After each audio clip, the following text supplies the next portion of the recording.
get started. Iga, congratulations, back Thank into you. the third round. Can you just give us your thoughts on the match today and your performance? Well, it was really intense and like pretty physical, so I think it was much tougher than what the score says. And Camila, she's a great fighter, so she didn't give me many points for free, but I'm happy that I was solid and I could finish it. English questions, please.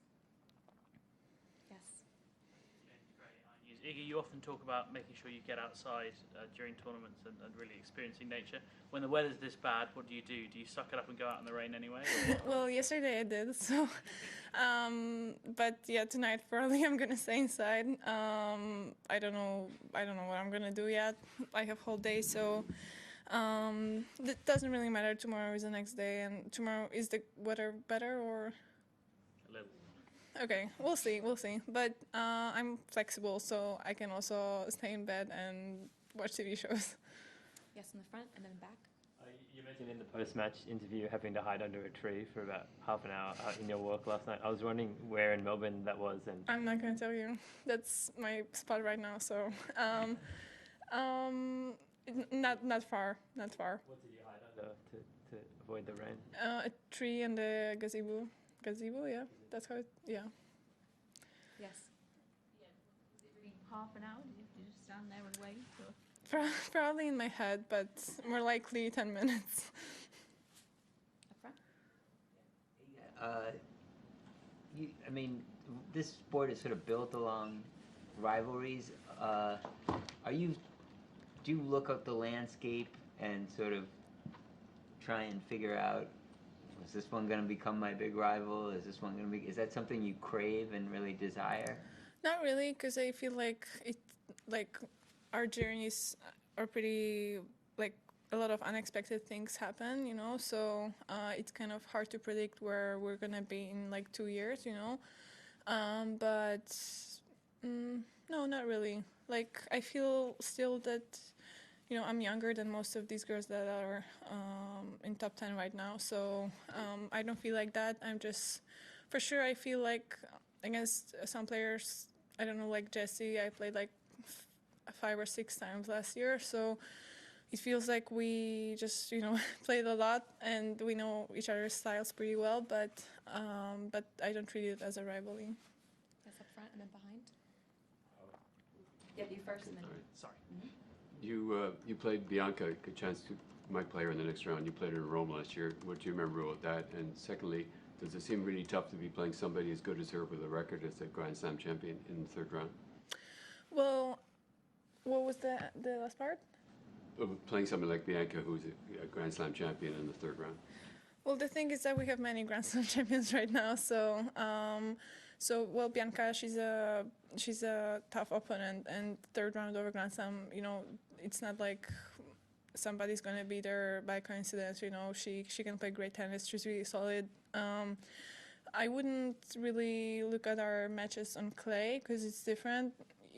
I remember in Rome it was our only match basically on WTA tour. I think we played in juniors a couple of times, but clay is different, and especially in Rome where it's like the slowest surface on tour. So it's nice that I know how she's playing a little bit, and I know how her ball feels on my racket, but there's not like many tactical stuff that I can get from that match. We're gonna prepare, like for the new chapter, so yeah. Yes, sir. Iga, congrats on the win today. This is the first time that you've come into the new season of the WTA Tour as the world number one and a runaway world number one at that as well after last season. How do you relish those new challenges of starting a season as the player to beat?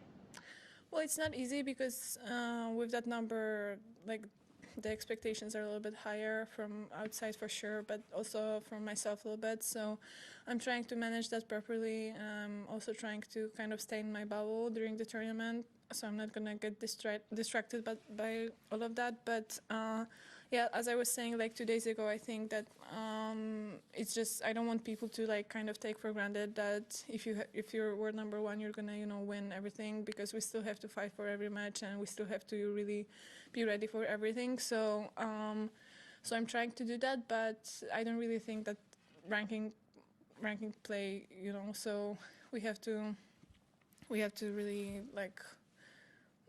It doesn't really matter what ranking I have. I want to for sure use my experience that I gained, and I know that I can handle a lot. But on court, it's just about tennis. Yes, sir. Iga, you had mentioned you had the same playlist for two years, and now you've changed it. What has it changed to, and what are you now focusing on? What are the songs? What playlist have you changed it to? What kind of? It's still rock, just different songs. Red Hot Chili Peppers. Wait, what is it actually? Well, it's a new one. That's why I don't remember. I think Black Sabbath is there. AC/DC, Led Zeppelin, but different songs than before, and Lenny Kravitz. So, yeah, a little bit different, but it's still the same kind of stuff. Yes, sir. Does it help you in finding your rhythms for the tournament that you're able to avoid some of the scheduling problems that other players have to experience because of the rain? Which programs? Oh, just the scheduling uncertainty. Well, for sure, I'm in a pretty comfortable position that I was able to, play this match, and I knew that it's going to be under the roof, so it's not going to get rescheduled. But yeah, well, I think it's really bad for the players that had to wait yesterday whole day here because it's really tiring, and they probably are gonna have to stay another day on site. So, well, there's nothing I think the tournament organizers can do, but I'm surprised that they didn't put yesterday's matches like earlier today on the stadiums. But I don't know how it works, honestly. Maybe they had to maybe they have TV rights to put I don't know, seated players or whatever on the stadium. So I don't know. Matt and then Courtney. Physically, you've been pretty healthy throughout your career. Do you think that's a matter of luck or hard work? It's not a matter of luck. We're just working pretty hard for me to be in a good shape, and I have a really good physio/conditioning coach, Maciej Kryszczuk, and basically he's one of a kind, honestly, and he's just really good and really good specialist. So I have complete trust in him, and I think it's because of that, basically, because since we started working, I didn't have many problems. Courtney. Congrats on the win. Just on today's match, facing Cami, who can grind and is physical and can be very smart with her court sense. Just curious how you kind of problem solved and worked your way through the match. What was kind of the game plan going into it, and through it, did you have to make adjustments in terms of pressing a little bit more or pulling back? Honestly, we never played each other, so I also didn't know what to expect. But I knew overall her game style and what her base is, and I really wanted to be solid in my approach shots and not try to play every approach shot faster and faster, because then I'm gonna take more risk. And I knew that I just have to be patient. Well, there are some tactical stuff, but it wasn't different than against most of players. The only thing that was different is that I know that she's gonna fight till the end, and she's not gonna give anything for free. So even at the end of the match, I felt she felt like she has nothing to lose, and she really used that situation well, and just played some pretty flat and pretty surreal shots. So yeah, she made some good decisions as well, but I'm pretty happy that I was solid, and that's the most important thing for me. Last two English questions here and here. I understand you read a lot. I was wondering what book you were reading during the tournament, and also when you got caught in the rain, if you took a photo, if you could share it with the organizers when you were hiding in the rain yesterday. But why would I do that? We just thought it might be an interesting photo. I mean, What book you're reading, if you're reading. I don't know the English name. Do you know the name, Daria? It's wait. Sorry.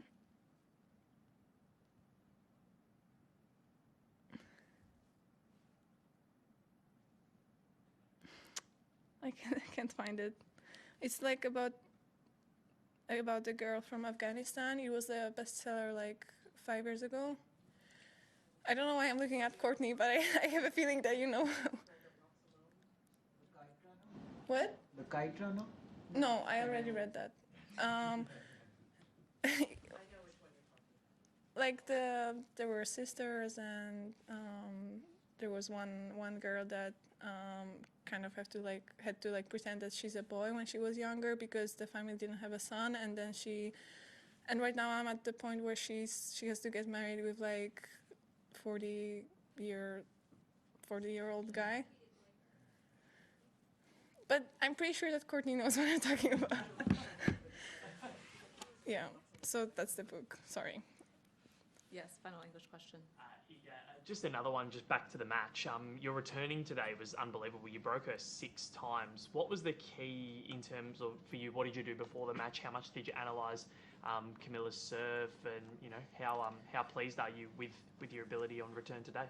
Well, I'm not analyzing a lot. It's usually my coach who does the whole statistic thing, and he just comes to me and tells me what to do, because I think if I would analyze by myself, it would distract me more, so I'm more focused on the technique, and I really wanted to. I wasn't really overthinking it, I knew that even if it's not going to be like a perfect return, I can always win a point by a rally, so I just felt really solid, and that's all. Thank you. Questions in Polish, please? Yes. Awans do trzeciej rundy. Niby pewne zwycięstwo, no bo pewne, ale też trzeba pochwalić twoją rywalkę, bo była waleczna, wierzyła. I powiedz właśnie, jak ty na to patrzyłaś z perspektywy Rottweiler Eliny. Jak najbardziej zgadzam się z tym, że właśnie walczyła i biegała do wszystkiego, i też pokazała na pewno to, że żadnej piłki nie da za darmo, więc faktycznie ja musiałam zapracować na wszystko i cieszę się, że byłam solidna, bo często musiałam atakować po kilka razy i cieszę się, że nie robiłam przy tym zbyt dużo jakby ryzykownych decyzji, że właśnie byłam taka zdyscyplinowana.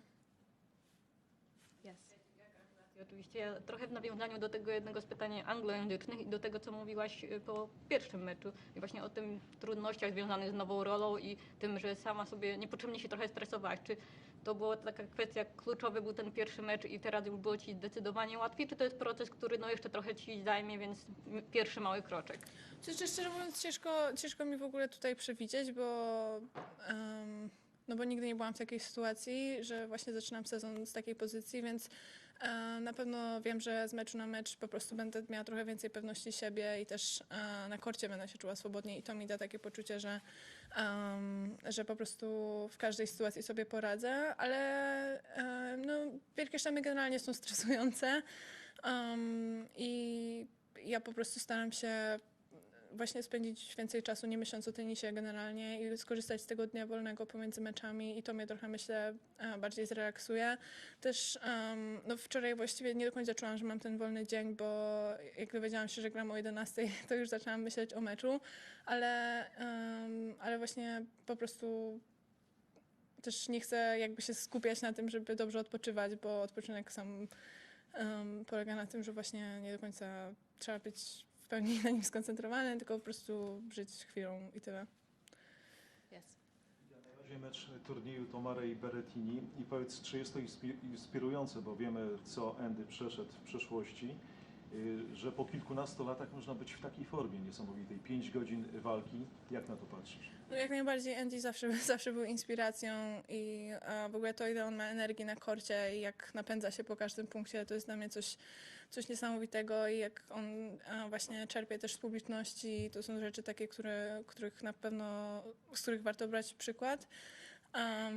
No i mnie po prostu super się to oglądało. Raczej jak patrzyłam na ten mecz, to patrzyłam po prostu z perspektywy kibica, więc na pewno było emocjonujące.